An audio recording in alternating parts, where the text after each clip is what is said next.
Well, dovetailing with that, you grilled Bernanke a few days ago, and then the chairman, for those who haven't seen the video, it's up on PrisonPlanet.com. Frank agreed with you and said we need an investigation of the admitted, and I went and pulled the articles up, because Bernanke was acting like it was preposterous, but it's on record that BCCI and the Federal Reserve, it's on record in 2004 and 5, tens of billions of dollars from the Federal Reserve shipped on pallets into Iraq. It's on record, Associated Press, that tens of billions of drug money has been found in the Federal Reserve Bank of Dallas. That was in 2000. That was in the AP. And then Bernanke just laughs at you and says it doesn't exist. It's like Potok from the Southern Poverty Law Center laughing and saying these Tea Party kooks believe in a world government when you've got every global leader calling for global government, the IMF calling for a new world order, Herman von Rompuy, Ban Ki-moon calling for it. I mean, I think they're really destroying what credibility they had left by stonewalling us. Can you speak specifically to congressional investigations separate from an audit, just directly on, is the Federal Reserve involved in Greece? Well, we know they gave the money to Goldman Sachs, and we know they are involved. Right. No, and he used the word bizarre, so he was accusing me of being bizarre, which means anybody who agrees with my concerns are considered bizarre as well. And you're right in commenting about what Barney Frank said at the end of my questioning, that we should look into it. And to his credit, he has sent a letter to the chairman, Bernanke, and Carbon copied me. And he's insisting that that the Federal Reserve respond to my charges, look into it. He asked Bernanke to contact my office to go over the details of the concerns that I've had, and then report back. So Barney Frank did follow up with it. Interestingly, Barney Frank was involved with Henry Gonzalez, and you know that Henry Gonzalez was against the Federal Reserve and demanded these investigations. And the gentleman that wrote the book from the University of Texas, he worked with Gonzalez, and so he has firsthand information. To call this bizarre and it's off the wall, Arbach was in the Federal Reserve and the Congress on the banking committee for 17 years and was involved in these investigations. And to just write us off and say, I've never heard it. Sort of, when he said that, sort of reminded me about, the debates when the mayor, shouted, and I can't believe this stuff, What are you saying? It's incredible. We've only got 4 minutes left with Congressman Ron Paul. We appreciate him joining us live today.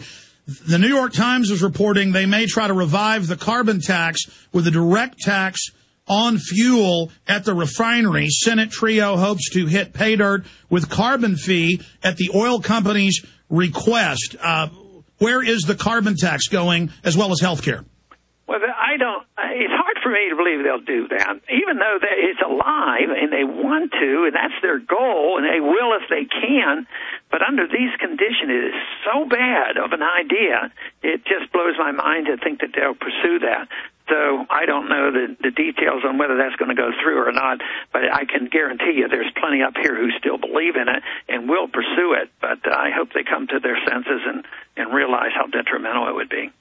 There's a Mary Landrieu quote in here saying, we need to pass this. This is going to help Americans.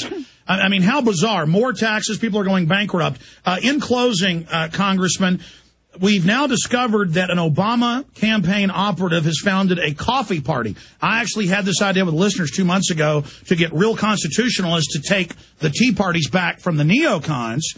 Now it turns out Obama picked up this idea, and that his campaign operatives are now getting all this media attention to tell us to love our federal government, that it's our federal government. I mean, that shows how powerful the Tea Parties are, if not just the Republican establishment, but now the Democrats are flooding in trying to pose as patriots.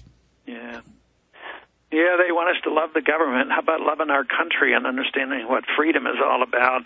But the battle is outside. I mean, one thing is they're starting to recognize that the battle may be outside of the conventional wisdom of Republicans and Democrats that run Washington, and actually the discussion going on in the independent Tea Party type movement.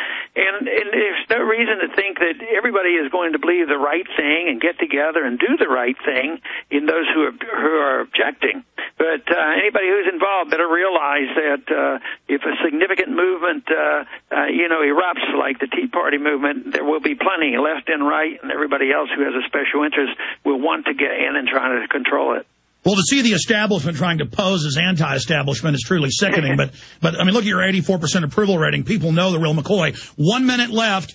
The economy. A lot of top economists are now agreeing with you and others that we may have a mega depression in the next 16 months, and they're positioning the IMF and World Bank with a new global constitution where they will pose as saviors again. How concerned are you that this recession could get a lot worse? Well, I think it is going to get a lot worse, and what is happening now is Wall Street's recovered and a few companies have recovered, but the unemployment rate is still very high and getting worse. And there will be plans. I'm sure they've been talking about it for quite a few years because those who run the international banking system know that they're in trouble, so they are laying plans for this.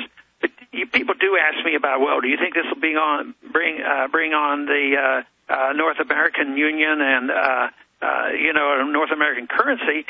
And I really don't think so. I think the bigger concern should be a worldwide currency, and the IMF and the United Nations grabbing hold and trying to dictate to us. But we have economic laws on our side because you can propose these things, and even if it does serve the special interest, if it violates economic law, it won't work. So they can't maintain a good currency. And that's why I think the European Union is very, very fragile. Not only the euro, but the union as well, because it's artificial. And I think that's what would happen on a world government and a world currency. But in the meantime, it could get pretty messy, and they're going to work very hard to get organized, which means they'll work hard to undermine our personal liberties.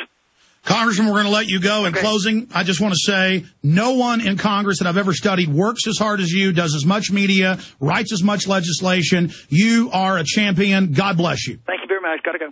Take care. There he goes to run to his vote. Absolutely amazing. I mean, that guy is on TV about 10 times a day, does about 10 radio interviews. I've talked to his press people.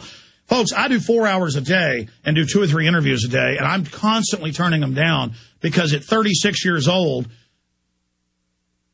I mean, I'm exhausted. And that guy's 74 years old and just works so hard.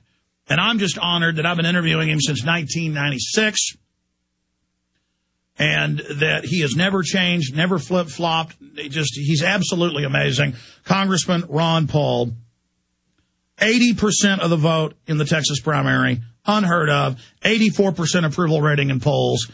Ron Paul.